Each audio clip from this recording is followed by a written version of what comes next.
Ok, salut tout le monde, yo tout le monde, c'est Hiro. Aujourd'hui, en compagnie d'un invité très spécial, on est avec un viewer. Tous les liens de sa chaîne sont en description, donc vas-y, tu peux te... Déjà, bienvenue chez moi. Comme t'es peut-être venu de la partie 1 qu'on a faite juste avant. Si tu l'as pas vue, tu peux la voir aussi après cette vidéo. Dans la description. Les liens sont dans la description, n'hésite pas à venir donner de la force et j'espère que vous allez apprécier cette vidéo parce que c'est une vidéo un peu différente de ce que tu fais d'habitude. Ouais, mais on rappelle que là, du coup, on est sur la chaîne replay et que du coup, même si cette vidéo elle est pas tournée en live, on fait les lives tous les mardis, vendredis, samedi et dimanche à 21h heure française. Et du coup, voilà, on fait des lives, on s'amuse, là, on fait un petit esprit sur Inazuma. Et du coup, merci beaucoup à Alexis de nous prêter son matos parce que voilà, merci beaucoup à toi pour être pour Bientôt ce sera ça. On espère, on croise les doigts. Du coup, on se retrouve aujourd'hui pour réagir à un thread de Kumo sur les avis désastreux dans les mangas. Donc, comme Alexis l'a dit, on avait déjà fait une partie 1 sur sa chaîne que je vous invite à aller voir. Et aujourd'hui, du coup, là, on va continuer. On réagit à des avis désastreux. Et je peux vous dire que dans la partie 1, on avait des avis désastreux. De ouf, et vous verrez.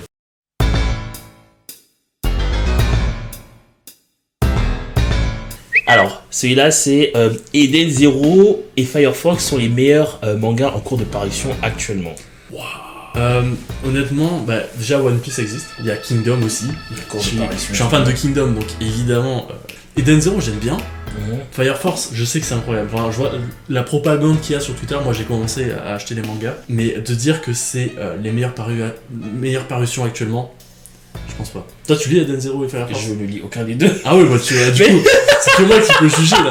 Je lis aucun des deux, mais je me base sur du coup un peu ce que je sais de l'univers de Mashima. Déjà, pour moi, Mashima, alors, Fairy Tail, l'arc final. Tu me connais, je suis pas du genre à critiquer les fins et tout, je trouve que c'était à chier. Ah ouais, moi j'ai pas vu la fin. Mais moi j'ai lu Fairy Tail, et là j'ai lu Eden Zero. Pour moi, Eden Zero est beaucoup mieux. Il y a des dingueries qui se passent. Mais attention, Fairy Tail, c'est une section où je suis un fan de Fairy Tail, romance, de Fairy Tail et tout machin. Et même la quête de 100 ans, elle est incroyable. Incroyable, non, c'est vraiment très très incroyable. Ensuite, en plus, il y a certains couples qui ont été confirmés, voilà. Donc, Fire Force, malheureusement, qui s'est terminé récemment. C'est terminé cette semaine. Moi, de ce que je vois, c'est une masterclass. Enfin, alors que moi j'ai lu les 2 premières saisons. Enfin, j'ai vu les 2 premières saisons d'animé, c'est incroyable. Mais bon, là, si on revient à la vie, c'est pas les meilleurs mangas en cours de parution. Allez, mon cher Walter, on est désolé, mais tu te prends une disaster class. Voilà. Sanji est le meilleur personnage de One Piece, et je dis ça uniquement parce que j'ai peur des représailles si je dis tout manga confondu. Donc là, il insinue que Sanji est le meilleur personnage de One Piece et le meilleur personnage de manga tout court. Alors, le meilleur personnage de manga tout court, non. En effet, c'est l'un de mes préférés, ouais.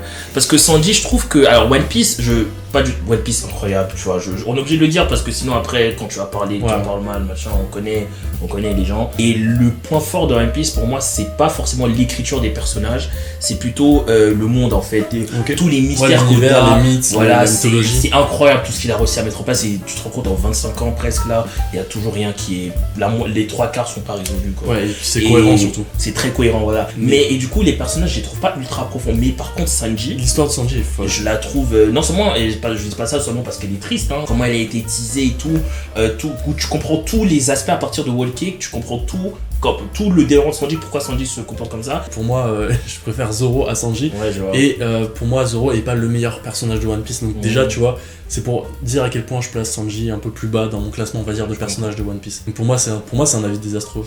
Bon, bref, c'est pas forcément ce que j'allais mettre, tout ça. Ah ouais, mais... parce qu'en fait, c'est le manga confondu qui... Ouais, voilà. Ok, ça peut se comprendre dans le personnage de One Piece, mais par contre, tout manga confondu, non. Pas sur une...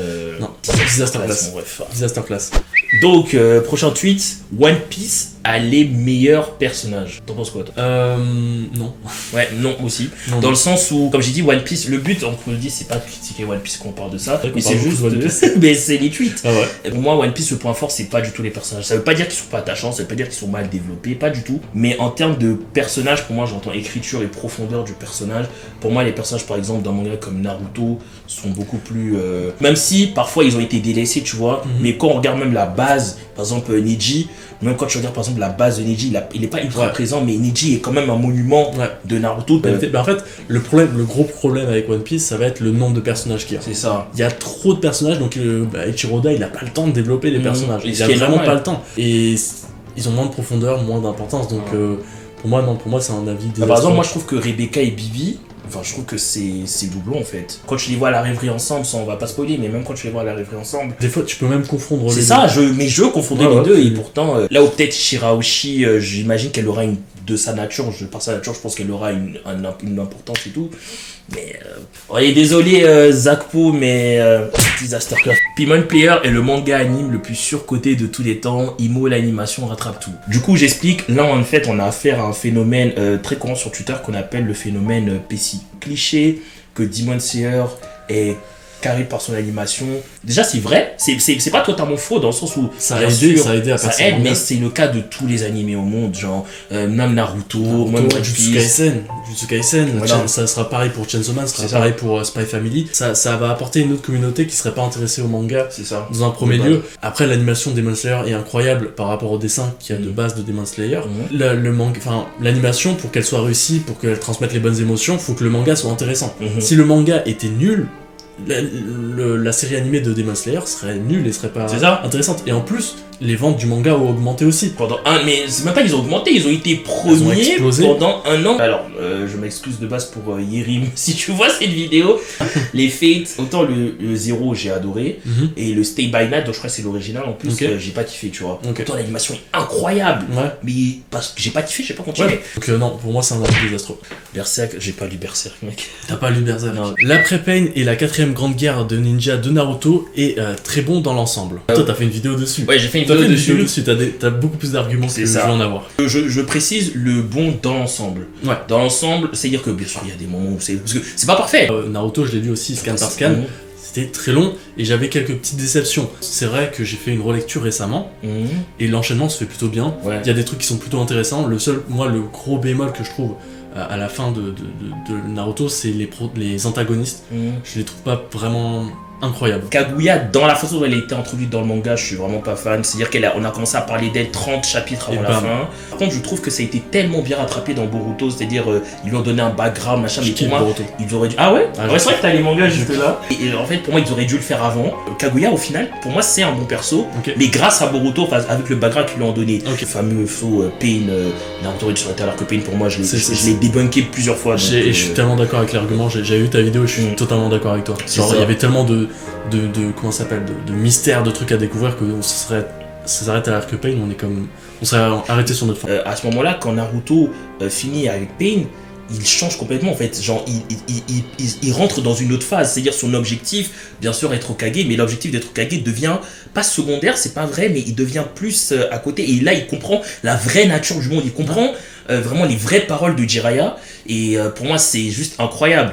Donc franchement pour la première ligne, je trouve que c'est ok. Voilà, c'est validé. Samouraï Champloo, c'est chiant.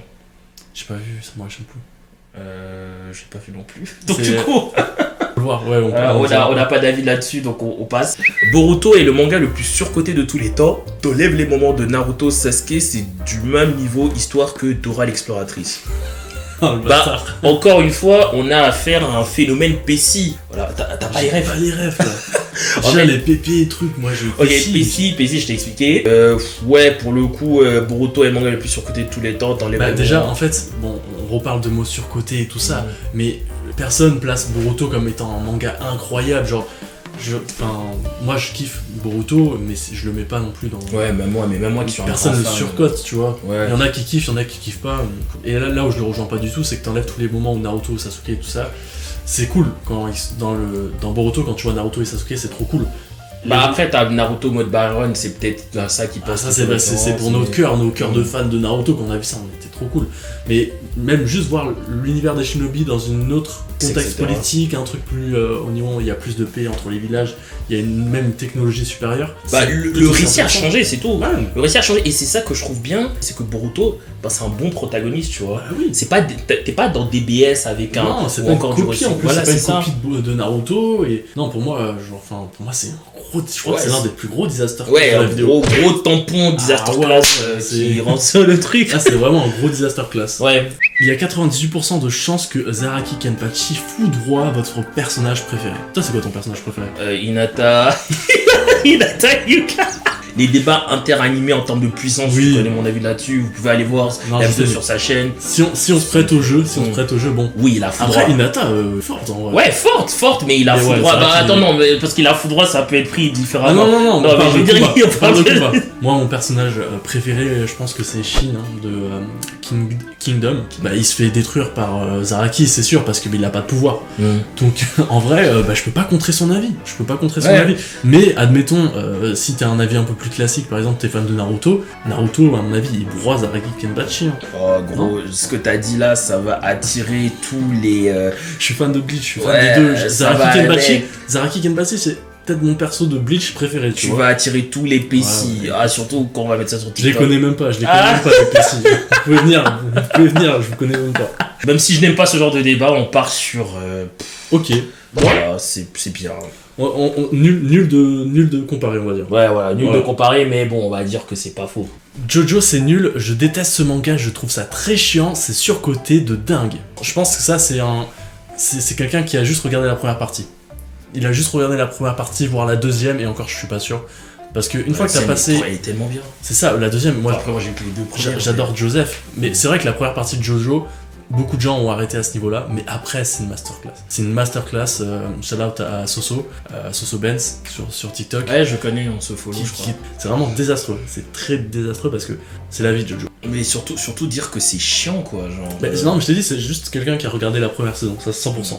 100%. On part sur un disaster class. Ah oui, un gros disaster class. Beaucoup regardent des hentai, mais beaucoup assument pas pour pas passer pour un détraqué, alors qu'ils lâchent des rêves de overflow PDD. Mais moi je suis 100% là. Enfin, alors, on peut déjà mettre une masterclass pour moi. Parce que c'est vrai. Je suis d'accord, c'est vrai. Moi, je vais défendre un point de vue que je défends tout le temps et que tout le monde se moque de moi avec ça. Les hentai pour l'histoire, ça existe. Ouais, souvent quand t'es fan de ça, t'es catalogué comme gros pervers. C'est ça. Mais en fait, pour moi, je suis pas du tout, c'est pas du tout dans le sens de gros pervers parce que, par exemple, moi, je suis un grand fan de romance, comme j'ai dit, et il y a ce qu'on appelle des doujinshi. Donc, c'est des espèces de fanfiction avec dessinés en manga et tout. En gros, ça va être un dessinateur qui va dessiner une fanfiction Naruto, qui va dessiner Naruto en manga. Mais j'ai par exemple vu, il y en avait un hentai, il faisait 300 pages. Sur les 300 pages, t'avais peut-être 40 pages de cul, tu vois, pour un hentai. Ah oui, ouais, ok. C'est pas, tu sens que ce truc-là, tu c'est plus fanfiction, fantasme, création d'une relation. C'est juste que ça rentre dans la catégorie hentai parce que, en fait, c'est juste une bonne histoire avec du sexe, c'est tout. C'était juste, en fait, Hinata et Naruto. Naruto, ils avaient déjà leurs enfants et tout. Mais Hinata, en fait, elle a eu un problème, elle a perdu sa mémoire et elle est revenue avec sa mémoire de 16 ans. Ok. Et du coup, en fait, elle redécouvrait tout. Genre, tu vois, c'est une Hinata de 16 ans, donc tu vois, elle est avec Naruto, trop timide et tout. Voilà, timide et elle comprenait pas. Et du coup, elle voit qu'elle a des gosses. Elle voit qu'elle est avec Naruto en plus. Ok, c'est ça. Même quand tu le pitch, là, je trouve ça intéressant, tu vois. Mais c'est super. Je te filerai la fois si tu veux. C'est super intéressant. On associe souvent l'image du hentai avec le whip qui a plein de trucs dans sa chambre et qui est là. Non, mais c'est comme dans, j'imagine, beaucoup de choses. Il suffit qu'il y en a qui ça doit être désastreux, il y en a qui ça doit être intéressant. Ouais, voilà. Après, il y en a beaucoup de désastreux. Ouais, bah en fait, parce que moi j'ai fait une vidéo récemment où je faisais deux hentai. J'en lisais deux. Il y en avait un, c'était désastreux, c'était horrible, genre vraiment aucun intérêt. L'autre, je pouvais comprendre, parce que moi aussi j'avais un petit peu un a priori, je jugeais un petit peu. Mais avec ce manga-là, j'ai pu comprendre qu'on pouvait trouver quelque chose d'intéressant en lisant ce genre de BD, enfin de comics. De comics, ouais, c'est ça, enfin de hentai, ouais. Donc on remet, je l'avais déjà dit, mais c'est une masterclass. Bah du coup voilà, c'est terminé, on en a fini ici pour la vidéo, j'espère que celle-ci vous a plu. Comme d'hab, comme j'ai dit, pouce bleu, abonnement, n'oublie pas de rejoindre la chaîne live parce que souvent on est en live et tout, et toutes les rediffusions ça soutient. Allez voir la chaîne du poteau Alexis, un viewer, TikTok, YouTube, tout est en description, voilà, et on a fait une partie. Ouais, et si t'as vu cette partie-là et que t'as pas vu la partie 1, ça vaut le coup de voir les deux. Exactement. Parce qu'il y a vraiment des avis désastreux aussi quand même sur le. Faut aller voir. Si ça vous plaît aussi, n'hésitez pas à nous le dire en commentaire. Du coup, on en fera d'autres. Et comme ça, de toute façon, on aura d'autres vidéos en collaboration. 100%. Etc. Et du coup, je vous dis, portez-vous bien, prenez soin de vous et à plus. À la prochaine.